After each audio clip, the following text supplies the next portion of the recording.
如果这个世界不再被分为主世界、地狱、末地这3个维度，而是从上到下被分为8个维度，那这个世界会是什么样子的呢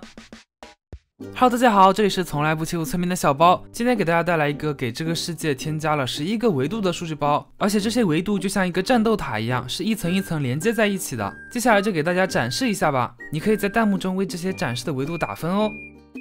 首先，我们现在所处的位置是第3层，也就是主世界。在我们的头上总共有2层，想要到上面一层，只需要搭方块到世界的顶端就可以了。就像这样子，当我们接近255层的时候，我们就会被传送到这个维度的上一层维度。那现在我们所处的从上到下数第2个维度叫做妖精领域。这个领域是一个没有天亮的领域，在这里会刷出很多怪物，但是没有僵尸，有的是苦力怕、小黑、蜘蛛还有幻翼。这里的所有岛屿都是悬空的，并且有很多非常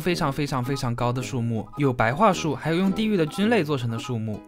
除此之外，这个世界上还有村庄的存在，不过这个村子里存在的是流浪商人，卖的东西也和主世界的不太一样。这里有和主世界一样的村庄的房子，也有各种战利品等等，你甚至可以在这里找到被关起来的幻术师。不过有点离谱的就是这个幻术师是使用弓箭的。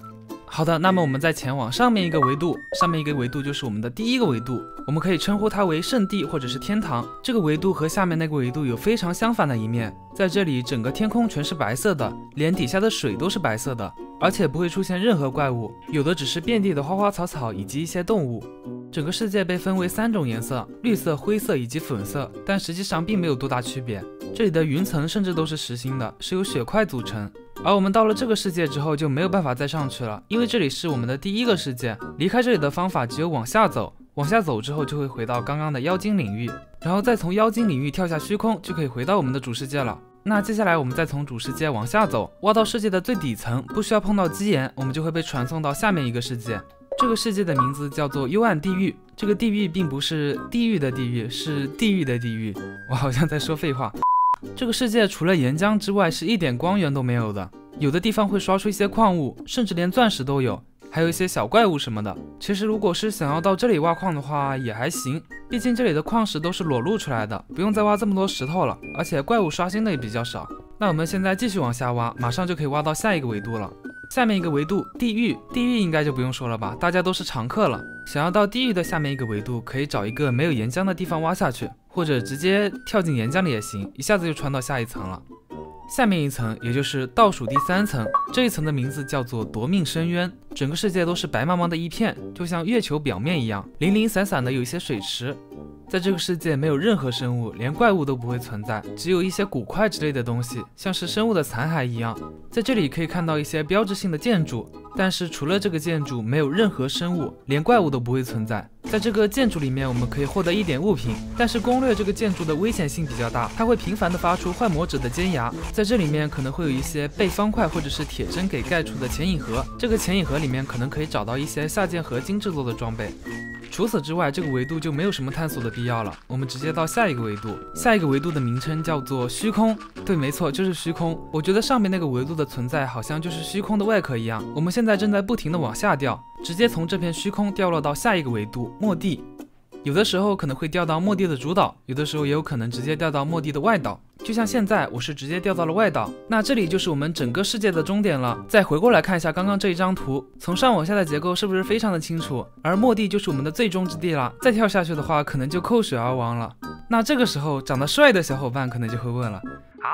小包，这里明明只有8个维度，你为什么要说有11个维度呢？实际上这个世界是有14个维度的，刚刚的那些除了主世界、地狱还有末地，总共只有5个维度。接下来其实还有6个维度不是上下分层的，需要通过一些特殊的方法才能进入。比如说一个叫做冰川世界的地方，我们要站在信号标上，不停的受到凋零的效果，稍微等待一段时间就会被传送过去了。这个冰川世界是一个非常危险的世界，在这里有很多的怪物，并且没有任何可以供我们生存的资源，还有一些可以探索的战斗塔，在里面有战利品之类的。另外一个维度叫做万能之地，需要我们带着苦力怕的头冲向苦力怕，就会被传送过去了。这些传送方式真的是有点奇葩。在这个世界我们会时刻保持饥饿状态，并且在这里还有很多陷阱的存在，比如这个会爆炸的大西瓜，还有这个会召唤一大群蜜蜂的神秘遗迹，而且都是那种非常生气的蜜蜂。这里除了史莱姆方块比较丰富以外，就没有什么特别的优点了。下面的一个维度叫做盐水世界，我们需要通过从上面靠近潮涌核心来传送过去。这里更像是一个守卫者的家园一样，到处都是海晶石，基本上整个世界都被水给覆盖了，而且水里还有很多的守卫者。我觉得把这个传送门设置在海底神殿更加合适，这里才应该是他们要守护的家园吧。下面一个维度需要我们从地狱进入，像这样子，在地狱对着一个末影水晶发起冲刺，直接就可以冲到那个维度了。这里是由很多红石方块组成的世界，偶尔还会出现一些超大型的书房，还有很多可以开采的铁矿资源，感觉好像是这个世界的主机一样。这个书房更是让我想到了《星际穿越》里面的书房。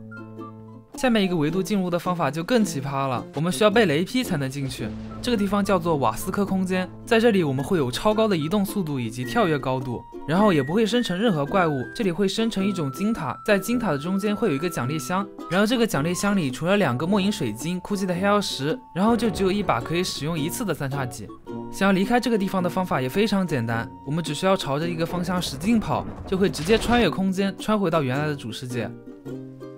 在天堂的某个地方会有一个这样子的传送门，我们可以通过这个传送门传送到监狱空间去。在这里关押的真的都是世界上最邪恶的人。不过这里除了遍地的岩浆，还是有一些建筑物存在的。比如说在这里就关着一个巨大的笼子，在这个笼子里面有一个非常邪恶的生物，顶上还有很邪恶的灾厄村民在镇守。来看一下这个笼子里到底关押着什么样的邪恶之辈吧。